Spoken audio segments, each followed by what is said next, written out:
But because I've experienced this to work so effectively, I'm very careful about what I create because I know what will happen after I do it. In this video, I'm going to cover when you will know when your manifestations are on their way to you. When you actually have impressed the subconscious mind with a new version or a concept of yourself, or you visualized and created something magical and now it's on its way to you. And Neville Goddard covers this really, really well in chapter 2, Assumptions Become Facts. But I'm going to expound on this and give you a practical application of how you can actually use this to determine whether your manifestations are coming or not. And you could stop doing all your exercises that you're doing all day and every night, before you go to sleep. So you can stop doing that. Once you do this and you figure this out and find out that your manifestations are actually on their way to you. All right, so let's go ahead and jump right into Assumptions Become Facts by Neville Goddard. Men believe in the reality of the external world because they do not know how to focus and condense their powers to penetrate its thin crust. This book has only one purpose: the removing of the veil of the senses, the traveling into another world. To remove the veil of the senses, we do not employ great effort. The objective world vanishes by turning our attention away from it. We only have to concentrate on the state desired in order to mentally see it. But to give it reality so that it will become an objective fact, we must focus attention upon the invisible state until it has the feeling of reality. When through concentrated attention, our desire appears to possess the distinctness and feeling of reality, we have given it the right to become a visible, concrete fact. And right here, Neville Goddard gives an exercise, or he gives you an example of how to control the direction of your attention in a state akin to sleep, or when you're falling asleep. Because I get that question a lot, where people are like, okay, so I'm falling asleep and I just can't keep control of my attention during this state. So Neville Goddard gives a really good example here about focusing on an object which possesses depth, and it's something that's not going to return a lot of reflection to you.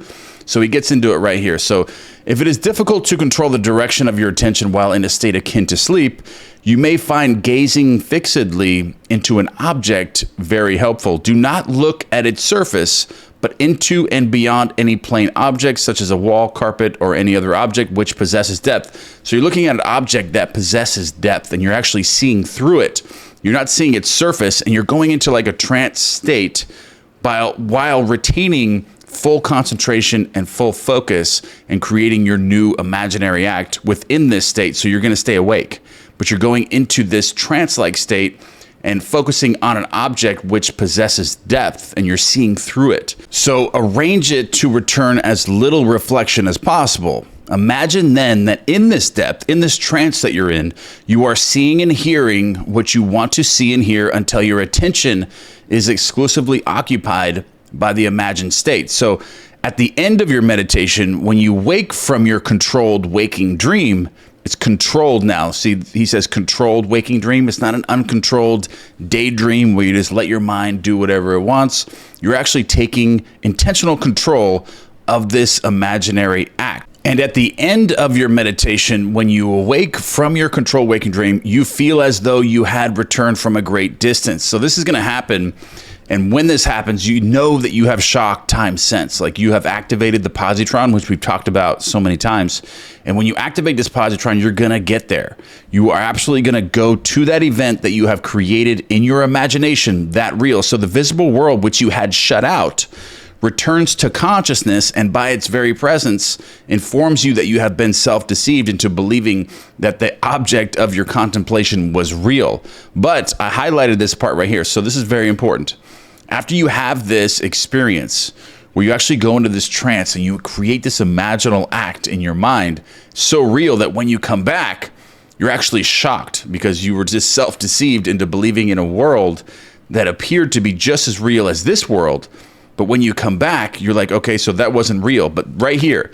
But if you know that consciousness is the one and only reality, you will remain faithful to your vision. And by this sustained mental attitude, confirm your gift of reality and prove that you have the power to give reality to your desires, that they may become visible, concrete facts. So define your ideal and concentrate your attention upon the idea of identifying yourself with your ideal.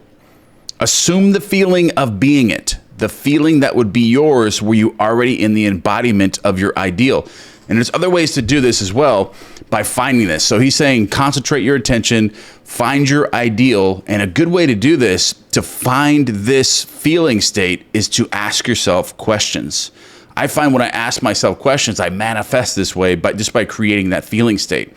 Like I've done this before when I had things that even went wrong in my life. Like all of a sudden they go wrong in my life. So I'm like, okay, so I got to fix this. But how would I feel if it didn't go wrong? How would I feel right now if it didn't go wrong and actually went the way that it was supposed to go? And I'll do this like right before I go to sleep, or I'm trying to create an imaginal act. I'll get into that feeling immediately with these types of questions. I say, so if this event didn't go wrong today, how would I feel right now going to sleep? So I'll change it. Sometimes I'll even go back into revision. My mind will automatically go back when I ask these questions, and I'll start revising that scene where that deal did go through or that problem never even happened. Then I'll create this feeling state and then go into my imaginal act and then create that, as I'm falling asleep. But I find that asking questions, you can find your feeling state. The feeling state that you're looking for, you can find with questions. So whether that be a relationship, a new house, a new car, a new career, more money, whatever this is, ask yourself that question. How would I feel right now if I had this much money, or I was making this much money, or that deal did go through, or this did happen, or I never lost that relationship, or that person didn't break up with me, or something like that? Ask yourself these questions and your mind will automatically start picturing these things. And then your thoughts create images in your mind, and those images create feeling states. And the feeling is the secret as you're falling asleep, and pressing that into the subconscious mind to be expressed in your reality tomorrow. So this is very important also that I wanted to add to this. All right, so then live and act upon this conviction. Live and act upon this conviction. And this assumption, though denied by the senses, if persisted in, will harden into a fact. You will know when you have succeeded in fixing the desired state in consciousness by simply looking mentally at the people you know. This is where Neville Goddard gets into when you will know when you have successfully impressed the subconscious mind with a new version of you. So this is where he goes into this and explains this, and I'm going to expound on this so you can really understand this, because this is true.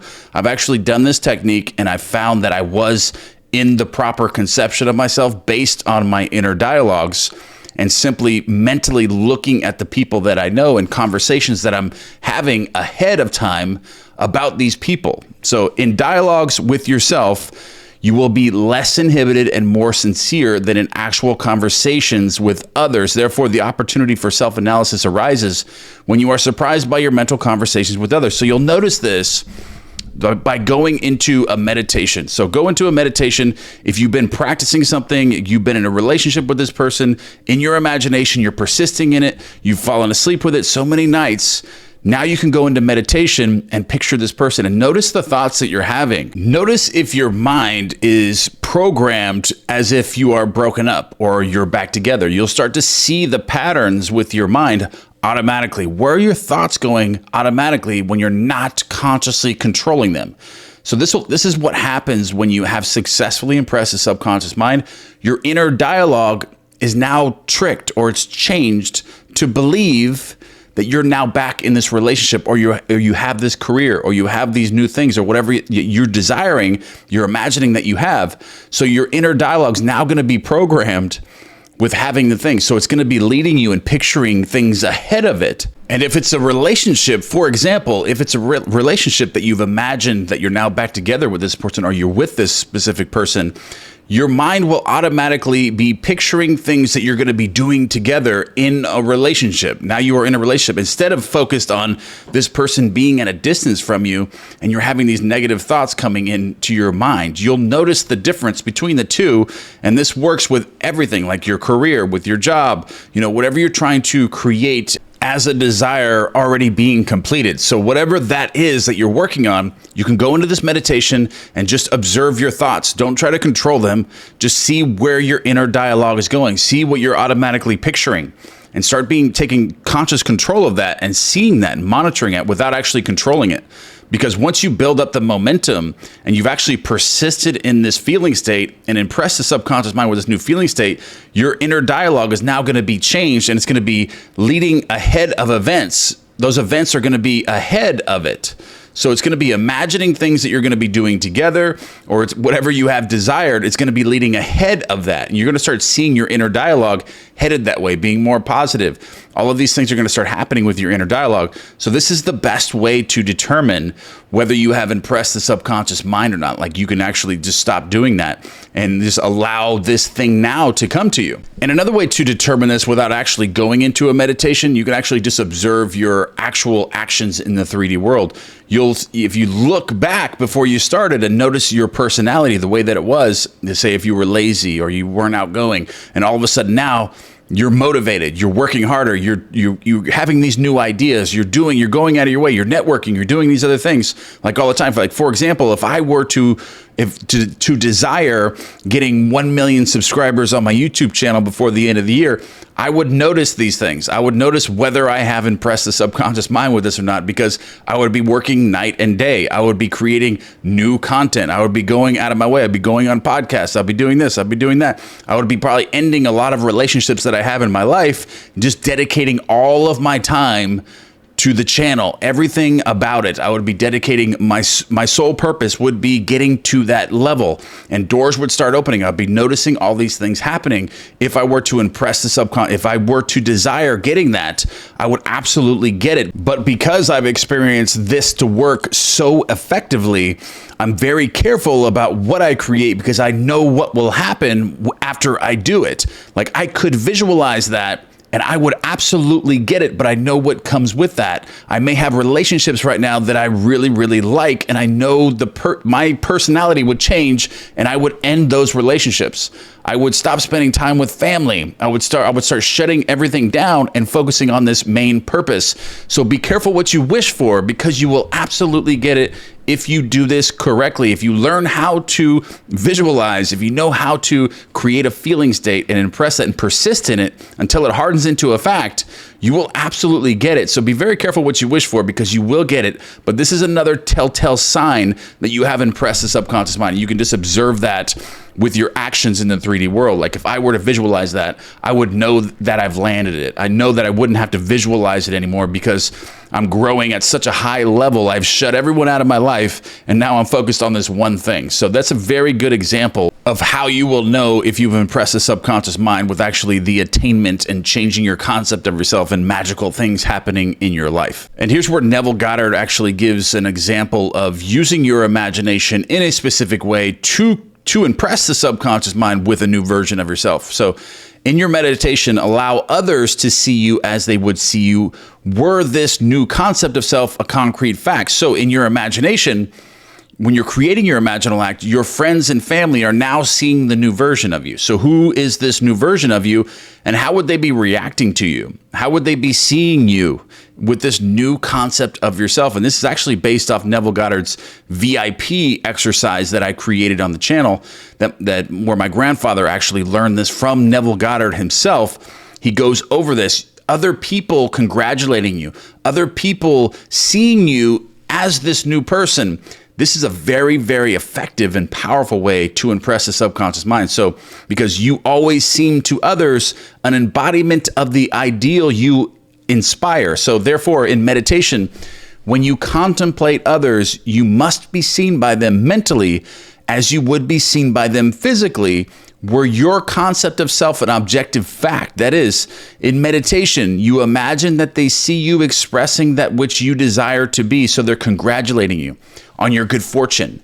You know, you're now a millionaire, entrepreneur, you're doing all these things, you created this huge business, you're so successful now, or whatever it is that you desire. Your family and friends are now seeing you as this person, and they're reacting to you, and you're watching that, you're observing this in your meditation. Or in your imaginal act, you're actually observing them talk to you a specific way concerning your new version of yourself. So that's a very powerful way to do this. So if you assume that you are what you want to be, your desire is already fulfilled. And in fulfillment, all longing is neutralized. You cannot continue desiring what you already have. Your desire is not something you labor to fulfill. It is recognizing something you already possess, because creation is finished. So everything's already been created. So anything that you want in your life is already there. You just have to connect with it. And you do that by assuming the feeling of being that which you desire to be or to have in that moment. And that's what connects you to the creation that already exists. That's how you manifest creation to you. So believing and being are one. The conceiver and his conception are one. Therefore, that which you conceive yourself to be can never be so far off as even to be near, for nearness implies separation.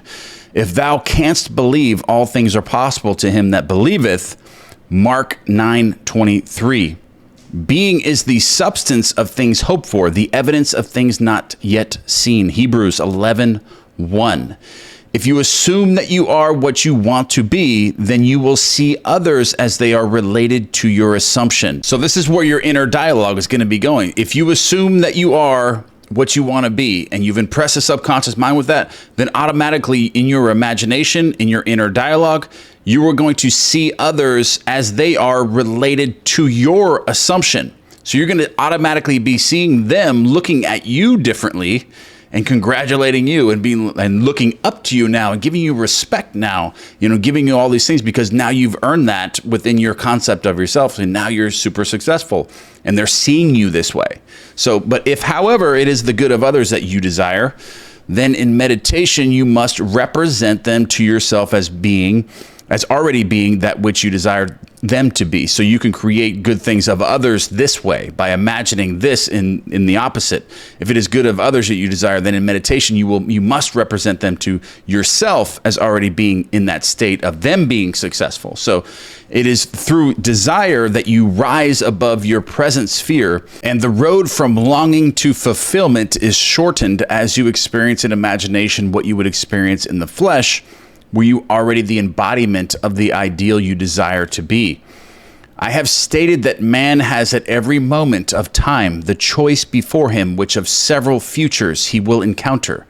But the question arises, how is that possible when the experiences of man awake in the three-dimensional world are predetermined? Then Neville Goddard gives a really good example here in the next page. So as his observation of an event before it occurs implies, this ability to change the future will be seen if we liken the experiences of life on earth to this printed page.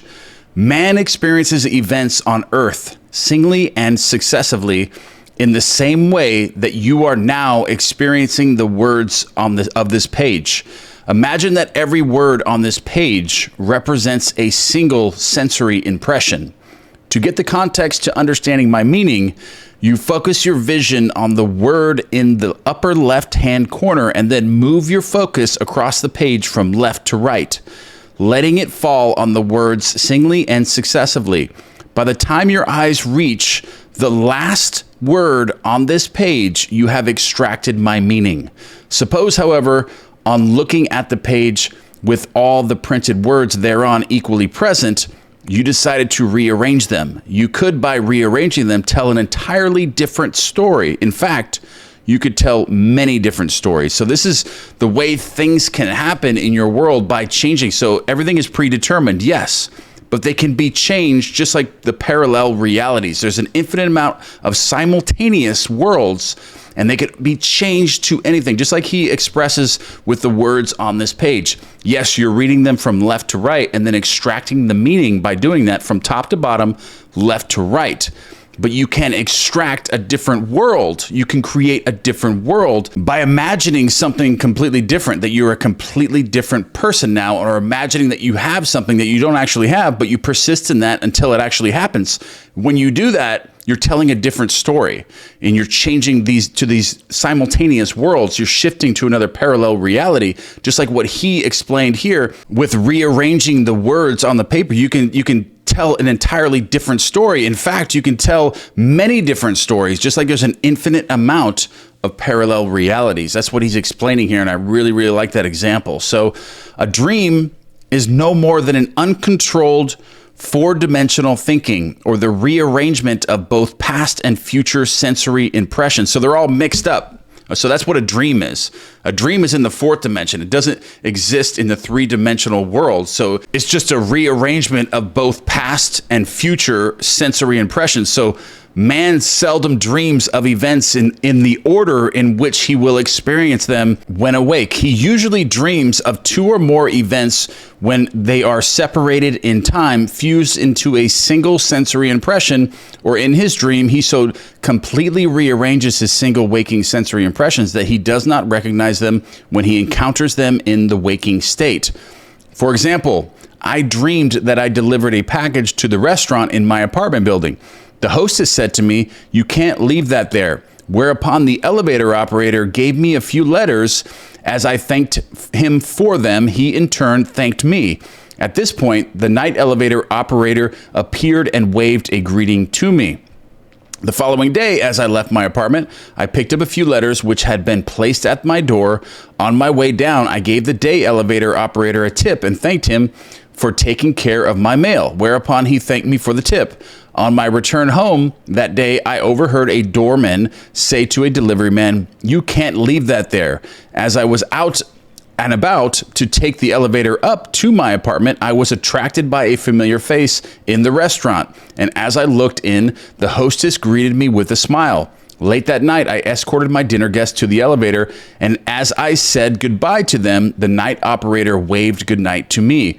By simply rearranging a few of the single sensory impressions I was destined to encounter, and by fusing two or more of them into single sensory impressions, I constructed a dream which differed quite a bit from my waking experience. So it was all just rearranged. That's what he's saying. His dream, or what he dreamt, was just a rearranged version of the day that he had the following day. Everything was just mixed up and rearranged completely because it's in the fourth dimension. So when we have learned to control the movements of our attention in the four-dimensional world, we shall be able to consciously create circumstances in the three-dimensional world.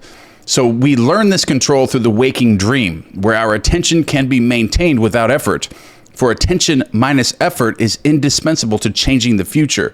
We can, in a controlled waking dream, consciously construct an event which we desire to experience in the three-dimensional world. The sensory impressions we use to construct our waking dream are present realities displaced in time or the four-dimensional world. All that we do in constructing the waking dream is to select from the vast array of sensory impressions, those which, when they are properly arranged, imply that we have realized our desire. With the dream clearly defined, we relax in a chair and induce a state of consciousness akin to sleep, a state which, although bordering on sleep, leaves us in conscious control of the movements of our attention. When we have achieved that state, we have experienced in imagination what we would experience in reality, were this waking dream an objective fact. In applying this technique to change the future, it is important always to remember that the only thing which occupies the mind during the waking dream is the waking dream, the predetermined action which implies the fulfillment of our desire, the predetermined action in your imagination, which implies the fulfillment of your desire. How the waking dream becomes physical fact is not your concern. How the waking dream, how your desire is fulfilled as a physical fact is not your concern. Do not worry about that. Our acceptance of the waking dream as physical reality wills the means for its fulfillment. Let me again lay the foundation of changing the future, which is nothing more than a controlled waking dream. Define your objective, know definitely what you want. Construct an event which you believe you will encounter following the fulfillment of your desire. Something which will have the action of self-predominant, an event which implies the fulfillment of your desire. Immobilize the physical body and induce a state of consciousness akin to sleep. Then mentally feel yourself right into the proposed action, imagining all the while that you are actually performing the action here and now, so that you experience in imagination what you would experience in the flesh, where you now to realize your goal. So I want to add that here. Asking the questions. I brought this up earlier. Asking these questions to yourself, whatever it is that you desire, imagine or ask yourself that question. How would I feel right now if I did really have this? Like, say that to yourself inwardly or out loud. How would I feel right now if this really did happen? Or that, I was really with this person, or I really had that job, or I really had this car or this house, whatever it is that you're desiring to get, or helping someone else. How would I feel right now? How would they feel right now? And create that feeling state, and then allow the pictures to come in your mind, and then kind of go into this waking dream this controlled waking dream and then manipulate it at that point. Keep asking these questions and create. I think that'll help a lot of people. And I have helped a lot of people with coaching on this subject and just asking these questions. And I've also experienced this to be very helpful myself. Experience has convinced me that this is the perfect way to achieve my goal. I've also experienced this to be the most effective way to achieve any goal that you have, anything that you desire. This is the most effective way to do it. However, my own failures would convict me were I to imply that I have completely mastered the movements of my attention. I can, however, with the ancient teachers say, this one thing I do, forgetting those things which are behind and reaching forth unto those things which are before, I press towards the mark for the prize. Philippians 3:13-14. All right, so we have chapter 3 next. That is the power of imagination. I really enjoyed this chapter, but like I said in the beginning, I think the main part of this I wanted to get out of this and help people was with the asking of questions and creating that feeling state, allowing the pictures to come in your mind when you're asking yourself those questions. Also, determining if you have impressed the subconscious mind and your manifestations are coming and you're like done. You've persisted long enough. And now you know that those things are actually coming to you and you're actually leading yourself to them. And you can do that through meditation by observing your inner talking and seeing if they're lining up correctly and picturing things as if those things are already completed and the events that would occur after those things had already been completed. And you can do this actually in your 3D world as well by observing your own actions. Is your personality changed? Have you changed? Is your identity different than it was before you started? Are you a different person now? Are you taking different actions, getting new ideas in your mind, feeling more motivated? Getting uncomfortable or being comfortable while being uncomfortable is another one too. If you're trying to create something really, really big, you'll notice that you'll seek discomfort over comfort because you know that's the way to really, really create a really good reality and create a brand new dream for yourself. And getting everything that you want is programming yourself this way, is to work and do the things that you don't want to do, but you have to do them. You do them, you conquer them, you're motivated. You want to do all these things. All right, guys, that's the end of this video. We'll be moving to chapter 3 very, very shortly, but don't forget to give me one thing you are grateful for or any other content you want me to cover. And I'm going to leave a sleep meditation on the screen for you that is going to assist you in asking these questions and creating this feeling state. So in this guided meditation, I'm going to ask you questions.